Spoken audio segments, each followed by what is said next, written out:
प्यारे बच्चों, ये एक लौता सवाल है जो अकेले अपने चैप्टर में मौजूद है। चैप्टर नंबर 8 आपके सिलेबस के अंदर चैप्टर नंबर 8 में केवल 4 सवाल हैं। चारों सवाल में सबसे बड़ा और सबसे कठिन सवाल यही है और ये एग्जामिनेशन में 28 बार से ज़्यादा बार पूछा जा चुका है। उत्तर प्रदेश में अगर देखा जाए केवल तो 7 सेट में पेपर बनते हैं। सातों सेट में अगर आप देखोगे तो लगभग सातों सेट में मिलेगा, यानी एक ही साल में 7 बार अगर आ रहा है तो 5 साल इसका जोड़ लो आप, 7 पचे 35 बार आया एग्जाम में। हमने केवल 28 बार यहाँ पर बताया, तो ये मान के चलो कि ये क्वेश्चन गारंटी है, फिक्स है, रामबाण है। समझो ये क्वेश्चन अगर आपने सीख लिया, समय निकाल के 15 मिनट 10 मिनट जो भी लगेगा समय सीख लिया, तो सोच लो कि पूरे एग्ज़ाम में 8 नंबर आपका फिक्स है। कोई क्वेश्चन आपको आए चाहे न आए, 8 नंबर आपको आ जाएगा। कैसे आएगा अभी मैं बताऊंगा। इतना आसान तरीके से बताऊंगा कि आप कभी भी भूल नहीं पाओगे। अगर आप इसको दोबारा देखने की कोशिश करोगे तो आपका मन खुद नहीं कहेगा अरे ये तो मुझे आता है, तो मैं दोबारा क्यों देखूं। ऐसा आपके अंदर से आवाज़ आएगी खुद के लिए। तो मेरे बच्चों, ये चित्र बनाना भी इसमें ज़रूरी होता है। तो ये चित्र कैसे बनेगा, आप कैसे सोच पाओगे कि चित्र इसका ऐसे ही बनेगा। 16 की जगह 25 रहे, 64 रहे, 9 की जगह पर 16 रहे, 4 रहे, तो ये चित्र कैसे बनेगा वो सारा का सारा आइडिया मैं बताऊंगा। साथ में आपको ये भी बताऊंगा इतने बड़े सवाल का आंसर 2 सेकंड में भी आ सकता है। 20 मिनट 22 मिनट 15 मिनट में इस सवाल को पूरा सॉल्व करेंगे तब जाके आंसर आएगा। लेकिन मैं आपको इस वीडियो के बीच में या अंतिम में एक ऐसी ट्रिक बताऊंगा ना, जिस ट्रिक के माध्यम से आप इसका आंसर केवल 2 सेकंड में, अगर 2 सेकंड में आंसर नहीं आया तो पढ़ाना छोड़ दूंगा। कमेंट में तुम कह देना कि सर 2 सेकंड में नहीं आ रहा, पढ़ाना छोड़ दो, तो मैं छोड़ दूंगा। ऐसी मैं ट्रिक बताऊंगा। दूसरी चीज़ कि ये जो क्वेश्चन है ना, ये क्वेश्चन आप सॉल्व करोगे जब ये 8 नंबर में आएगा। कितने नंबर में आएगा बेटा? 8 नंबर में जब आएगा ना, तो क्वेश्चन सॉल्व करोगे तो तुम 12 मिनट 15 मिनट 10 मिनट 8 मिनट लगा सकते हो। लेकिन जब ये इसका आंसर आएगा तो इसका आंसर गलत आया कि सही आया ये कैसे जान पाओगे। तो इस नाते मैं इसका ट्रिक भी बताऊंगा कि इसका आंसर आप 2 सेकंड में जान जाओगे कि इतना आंसर आना चाहिए। अगर उतना आंसर आया तो समझ लेना कि सही है, नहीं आया तो सवाल फिर से चेक कर लेना। वैसे आज की वीडियो देखने के बाद कभी किसी स्टूडेंट का कॉपी में सवाल गलत नहीं होगा, क्योंकि तरीका मैं ऐसा बताने जा रहा हूँ, ठीक है। और पूरे यूट्यूब पर कोई भी आपको इस तरीके को नहीं बताया होगा। तो कोर्स की शुरुआत करते हैं, वीडियो की शुरुआत करते हैं। कोर्स की शुरुआत हमने कर दिया। बहुत सारे लोग क्रैश कोर्स ला रहे हैं। अरे यार, क्रैश कोर्स नहीं, बस इम्पोर्टेंट क्वेश्चन का कोर्स लाओ जो बच्चा पढ़ के जाए तो एग्ज़ाम में उसमें से क्वेश्चन पाए। आपके लिए मैंने 16 घंटे का कोर्स बनाया है। हर वीडियो में कहता हूँ, आगे भी कहता रहूँगा। आपको बुरा लगता है तो थोड़ा बर्दाश्त करो, क्योंकि जो बच्चा कुछ भी नहीं पढ़ा है, पूरा घूम रहा था, बीमार था, परेशान था, घर के काम में बिजी था, या कोई और दिक्कत थी, पढ़ाई का रेगुलरिटी टूट गया, ऐसे बच्चे को छटा छटाया बना बनाया सिलेक्टेड क्वेश्चन चाहिए जिससे पढ़ के वे आराम से 70-80 नंबर पा सके। 100 में 100 पाने वाले पूरी बुक पढ़ेंगे तब 100 में 100 पाएंगे। लेकिन हम चाहते हैं केवल 16 घंटे मेहनत करो मेरे साथ, 70 से 80 नंबर तुम्हारा फिक्स है। 16 घंटे का एक वीडियो नहीं, छोटी छोटी वीडियो कई सारी हैं, सबका टाइम जोड़ करके 16 घंटे हो रहा है। तो आप डेली अगर मेरे को आधे घंटे दोगे ना, मेरे कोर्स में केवल आधे घंटे दोगे, तो तुम 32 दिन में पूरा 16 घंटा कंप्लीट कर लोगे। 2-2 घंटा दोगे तो 8 दिन में कंप्लीट। तो तुम्हारे ऊपर है कि कभी कम कभी ज़्यादा करके देखना, 20-22 दिन में पूरा करके फिर दोहराना फिर दोहराना फिर दोहराना। आराम से तुम 70 से 80 नंबर मैथ में फिक्स करके बैठे हो। बाकी 4 विषय हिंदी अंग्रेजी भौतिक रसायन का तैयारी आराम से करते रहो। कोर्स मिलेगा कहाँ? डिस्क्रिप्शन में मेरे एप्लीकेशन का लिंक है, डाउनलोड करो और 16 घंटे वाला कोर्स जहाँ दिखाई दे तहाँ धड़ाक से खरीद लो। समझे? ज़्यादा जानकारी के लिए मैं अपना फ़ोन नंबर स्क्रीन पे चला दे रहा हूँ। चलिए, स्क्रीन पे फ़ोन नंबर आ गया, इस पर आप फ़ोन करके पूछ लेना, बात कर लेना, समझ लेना। नहीं तो होशियार हो तो डायरेक्ट परचेस करो। बाकी सवाल शुरू करते हैं। यार बच्चे बोर हो रहे हैं, कौन है सर जी रोज़ बताते हैं, सवाल पहले बताइए, ठीक है। चलो क्वेश्चन की शुरुआत करते हैं, ठीक है ना मेरे भाई। क्वेश्चन की शुरुआत बड़े ही प्यार से करना है, क्योंकि इतना प्यारा सा क्वेश्चन है। x²/16 + y²/9 = 1 से घिरे क्षेत्र का क्षेत्रफल ज्ञात करना है आपको। और ये बेटा 8 नंबर में पूछा जाता है, रिकॉर्ड है। मैं तुम्हें दिखा भी दे रहा हूँ 8 नंबर में आया, कितने नंबर में आया। हमारे पास पेपर है ओरिजिनल, मैं दिखा दे रहा हूँ कितने नंबर में पूछा गया है, ठीक है। क्योंकि झूठ फूट वाला काम नहीं, झूठ फूट वाला काम नहीं, ठीक है ना। ध्यान से देखो, इत्मीनान से देखो, आंसर आए फिर आगे बढ़ो। देखो बेटा, क्वेश्चन बैंक आप उठा के देखो, या कहाँ गया, अनसाल्व उठा के देखो। हर साल पेपर में 8 नंबर में ही ये क्वेश्चन पूछे गए हैं, तो इस बार भी 8 नंबर में पूछे जाएंगे। ठीक है, मैं दिखाऊंगा आपको, प्रूफ के साथ दिखाऊंगा। पहले ये क्वेश्चन देख लो, क्वेश्चन करना कैसे है। हाँ, इस सवाल में कभी चित्र ऐसे बनता है तो कभी चित्र ऐसे बनता है, अंडाकार रहेगा, कभी अंडा थोड़ा खड़ा रहेगा, तो कभी अंडा पट रहेगा। चित्र गलत हुआ तो 2 नंबर आपका गया। तो आपको कैसे पता चलेगा कि ये वाला बनाना है कि ये वाला बनाना है, तो इसका भी मैं आइडिया आज दे दूंगा। आप जान जाओगे कि ऐसे बनाना है कि ऐसे बनाना है। ठीक है, और यहाँ पर आपको इस तरीके से ये जो लाइनिंग खींचना होता है 1 2 3 4 5 6, मैं ये भी बताऊंगा कि ये कैसे आप जानोगे कितनी लाइन खींचना है, कितनी लाइन खींचना है, मैं आपको ये भी बताऊंगा। ठीक है, तो शुरू करें सवाल। चलिए सवाल शुरू करते हैं। इस तरह से देखो ये बना हुआ था, थंबनेल में आपने यही चीज़ देखा है। अब ये कैसे यहाँ पे 4 लिखा गया, कैसे यहाँ पे 3 लिखा गया, इसको मैं खुद बना करके दिखाऊंगा मेरे भाई, ध्यान से समझो। ठीक है, ये बगल में रहेगा लेकिन मैं इसको बना के दिखाऊंगा। बट पहले x² + 16 + y² = 1 लिख लेते हैं। x² + 16 + y² = 9 = 1 मैंने लिख लिया। अब ध्यान से सुनो, करना कैसे है। सबसे पहले x² / 16 को लिख सकते हैं 4 का स्क्वायर, 16 को लिखेंगे 4 का स्क्वायर, y² / 9 को लिखेंगे 3 का स्क्वायर = 1 हो गया।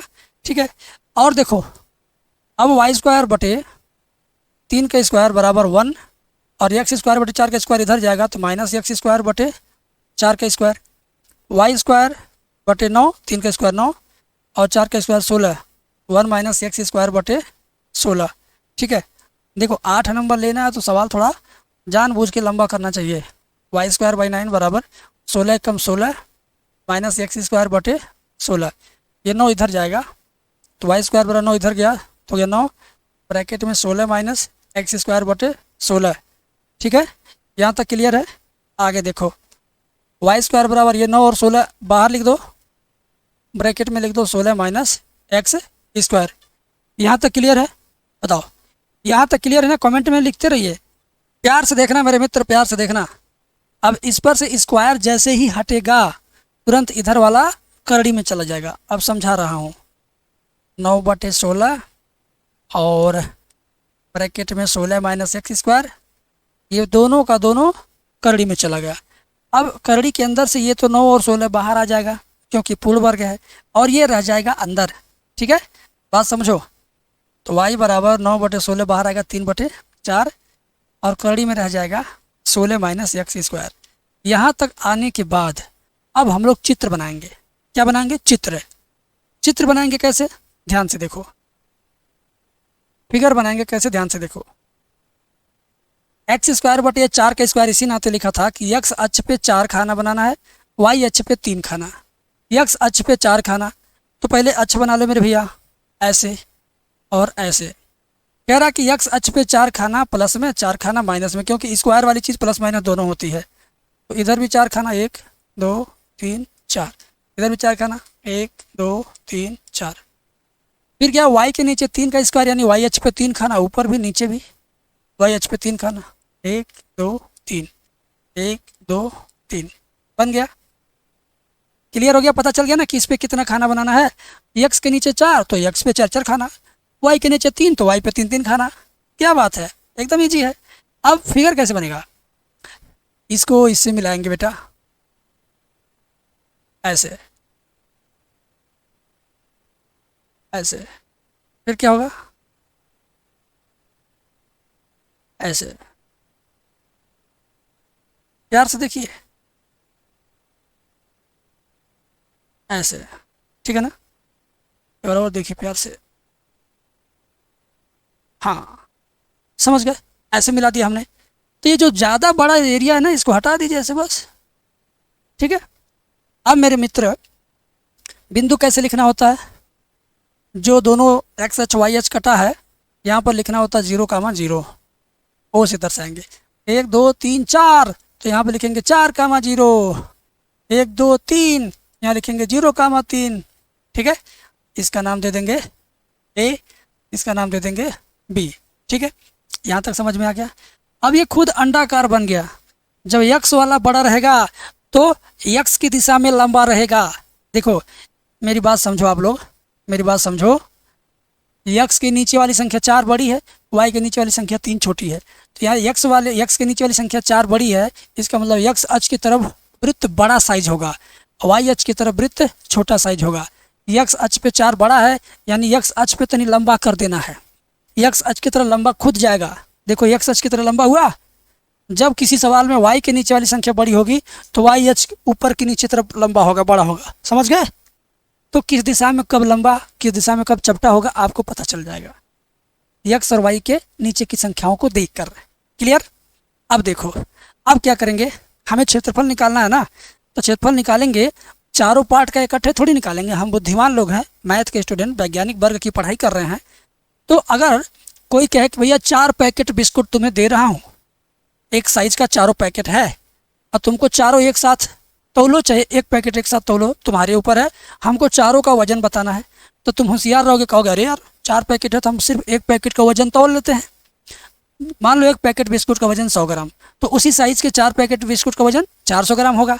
गुणा कर देंगे 4 का। समझ रहे ना? तो मेहनत कम करिए, दिमाग ज़्यादा लगाइए, मैथ का मतलब ये है। तो यहाँ पर भी हम चारों का एक साथ नहीं निकालेंगे क्षेत्रफल, केवल एक भाग का निकालेंगे, पहले भाग का। जब इसका आ जाएगा तो 4 का गुणा कर देंगे, समझ लो, तो चारों का आ जाएगा, क्योंकि ये चारों एक ही साइज का है। समझ गए? यस। तो अब हम छायांकित भाग बनाएंगे ऐसे, ठीक है ना? हेलो, देखिए छायांकित भाग हमने क्या किया, बना दिया। तो जो व्हाइट कलर से मैंने कलर कर दिया, केवल उसी का क्षेत्रफल निकालेंगे, बाद में 4 का गुणा कर देंगे, बात खत्म। हाँ, अब देखो यहाँ पर निर्देशांक है, यहाँ 0 है और यहाँ पे 4 खाना। यहाँ पे क्या खाना अब चलेंगे, 0 खाना। यहाँ पे क्या खाना चलेंगे, 4 खाना। यानी 0 से 4 तक चलना है। कहाँ से कहाँ तक? 0 से 4 तक। तो अब क्या करेंगे, ऐसे लिखेंगे, छायांकित भाग का क्षेत्रफल बराबर integration of Y D X. कहोगे गुरुजी वाई क्यों लिखे हैं? क्योंकि वाई का मान निकाले हैं। वाई का मान किसके रूप में निकाले? एक्स के रूप में। इस नाते समाकलन करेंगे किसके रूप में? एक्स के रूप में। लिमिट कैसे लेना है? 0 यहाँ लेना है 4। ऐसे पता चला 0 लेना 4 लेना है।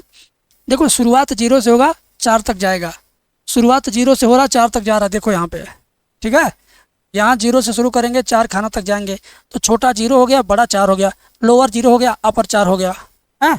लोअर 0 हो गया और अपर 4 हो गया, ना तो लोअर लिमिट 0 अपर लिमिट 4 लिखा मैंने। समझ गए?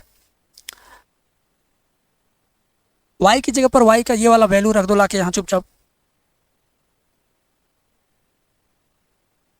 ठीक है। 3/4 को बाहर निकाल दो, 3/4 को बाहर निकाल दो, इधर निकाल दिया, क्या बचा?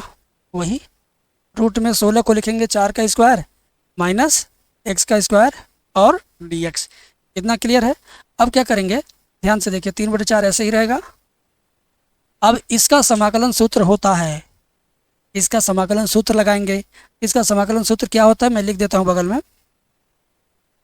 देखो a² माइनस एक्स स्क्वायर का समाकलन सूत्र होगा x/2 रूट में सेम चीज plus a²/2 sine inverse x/a। ये होगा इसका समाकलन, ये होगा इसका समाकलन सूत्र, ठीक है। तो इसी के पैटर्न पर इसके जैसा हम इस फार्मूले को ओपन करेंगे, ठीक है। बात समझे? तो चलिए करते हैं, ध्यान से देखिएगा। क्या करना है, x/2 मतलब यहाँ भी x/ क्या रहेगा 2, रूट में सेम चीज़ यानी 4 का स्क्वायर माइनस x का स्क्वायर, फिर प्लस a²/2। a का मान यहाँ क्या है 4 है, तो 4 का स्क्वायर/2, फिर क्या साइन इनवर्स x/a, a का मान क्या 4 है। अब ब्रैकेट बंद, लोअर लिमिट यहाँ लग जाएगी, अपर लिमिट आपकी यहाँ लग जाएगी। बात समझ में आ गया? आगे देखिए, अरे 3/4 जहाँ है वहीं रहेगा। 4 को एक बार यहाँ पे हर जगह रखिए, जहाँ जहाँ यक्स है वहाँ वहाँ 4 रखेंगे, फिर माइनस लगा के जहाँ जहाँ यक्स है वहाँ वहाँ 0 रखेंगे। लिमिट रखने का ये तरीका होता है। तो 4 रखोगे, 4/4 रूट में 4 का स्क्वायर माइनस 4 का स्क्वायर प्लस 4 का स्क्वायर 16/2 करेंगे 8 आएगा। साइन इनवर्स 4/4, ये हो गया आपका अपर लिमिट। माइनस लगा के जब 0 रखेंगे यहाँ 0/2 तो ये पूरा 0 हो गया, यहाँ 0/4 तो ये भी पूरा 0 हो गया, तो ये पूरा 0 हो जाएगा। ठीक, अब देखो, अब देखो ध्यान से, 3/4 ऐसे रहेगा, रूट में 4/4 और 4 के स्क्वायर में से 4 के स्क्वायर जाएगा 0, यानी ये भी 0 हो गया, बचेगा केवल 8। साइन इनवर्स 4 4 कटेगा 1, 3/4 ध्यान दीजिएगा 8। साइन कितने का वैल्यू 1 होता है? साइन 90 का, तो यहाँ लिखेंगे 90, π/2 के रूप में लिख दिया हमने क्या, 90। अब क्या होगा मेरे बाबू, मेरे मित्र, ध्यान से देखो, 3/4, 8 को 2 से काटेंगे, 2 चौका 8, 4 पाई, ठीक है, 4 से 4 फिर कट जाएगा, केवल बचेगा 3 पाई। 3 पाई आ गया, किसका क्षेत्रफल? छायांकित भाग का क्षेत्रफल। इन चारों में से केवल इसका क्षेत्रफल अभी आया है, ठीक है ना। हमको तो चारों का निकालना है, चारों का निकालने के लिए क्या करेंगे, 4 का गुणा, ठीक है ना। क्या करेंगे, 4 का गुणा, हमने आपको बोला था कि 4 का गुणा करेंगे। तो लिखेंगे, अब लिखेंगे दीर्घवृत्त से घिरे क्षेत्र का क्षेत्रफल बराबर 4 गुणे 3 पाई, 4 तियाँ 12 पाई वर्ग मात्रक। क्षेत्रफल का उत्तर हमेशा वर्ग मात्रक में देते हैं, अगर वर्ग मात्रक नहीं लिखेंगे तो भी समझ लो 1 नंबर कट जाएगा। इतना आया इसका आंसर। मैंने आपसे कहा था कि मैं आपको एक ऐसी ट्रिक बताऊंगा कि 2 सेकंड में आंसर आएगा। अब वो समय आ गया है ट्रिक बताने का, ठीक है। कौन कौन ट्रिक सीखना चाहता है, कौन कौन एक्साइटेड है ट्रिक सीखने के लिए, कमेंट में लिख देना, एक्साइटेड हूँ, ठीक है। देखो मैं एक बात बताना चाहता हूँ, ट्रिक क्यों बताना ज़रूरी है समझो। अभी देखो ध्यान दो, इतना मेहनत करते करते करते करते करते करते इतनी मेहनत करते करते करते करते यहाँ आओगे तो तुम्हें एक डाउट होगा कि मेरा उत्तर सही आया है कि गलत आया है, मैं कैसे चेक करूँ। तो इसका उत्तर 2 सेकंड में आपको पता चल जाएगा, मैं चेक करना बता दे रहा हूँ, ठीक है। इसका उत्तर आपको 2 सेकंड में पता चल जाएगा। कैसे 2 सेकंड में पता चल जाता है बता रहा हूँ आपको, ध्यान से देखिएगा, ध्यान से देखिएगा। इसका ट्रिक क्या होता है मेरे भाई, ट्रिक ये होता है, एक्स स्क्वायर के नीचे जो संख्या है उसका वर्गमूल, वाई स्क्वायर को जो नीचे संख्या है उसका वर्गमूल। 16 का वर्गमूल क्या हुआ 4, 9 का वर्गमूल क्या हुआ 3, इनका गुणा कर दो फिर पाई लगा दो साथ में, आंसर आ गया। 4 3 12 पाई, आंसर आ गया। हाँ जी, कितना टाइम लगा, मान लो यही सवाल है, इससे घिरे क्षेत्र का क्षेत्रफल निकालना है, तो एक्स के नीचे जो है वाई के नीचे जो है उसका वर्गमूल गुणा करो, पाई सटा दो, इसका वर्गमूल 4 3 4 3 12 पाई, 12 पाई 12 पाई, इसका वर्गमूल 4 इसका 3 4 3 12 पाई, पाई लगा देना बाद में, पाई सटा देना बाद में। तो वही तो उत्तर आया यहाँ, वही तो उत्तर यहाँ आया है 12 पाई, ठीक है। 12 पाई आंसर आया ना, देखिए 12 पाई आया है ना। तो ये ट्रिक जो है काम करेगी ये जानने के लिए, बताने के लिए कि भाई तुमने जो सवाल किया 8 नंबर का तो तुम्हारा सही है कि गलत है, तुम ऐसे चेक कर लेना। और अगर कभी कभी ऐसा भी होता है कि इसको बहुविकल्पी में पूछ देगा यही सवाल हुआ, तो जब ट्रिक जानते रहोगे तो 2 सेकंड में आंसर मार दोगे। आज जब नहीं जानते रहोगे पूरा हल करोगे, आधा घंटा टाइम खराब करोगे, पता चला तुम बहुविकल्पी कर रहे थे, 1 नंबर का काम तुम आधा घंटा में किए। ट्रिक जानते रहोगे तो मज़ा आ जाएगा। और आप लोगों में से किसको किसको ये ट्रिक अच्छी लगी कमेंट में मुझे ज़रूर बताना, ठीक है। बताओगे ना, यस ज़रूर बताना यार, बहुत मज़ा आएगा मुझे भी।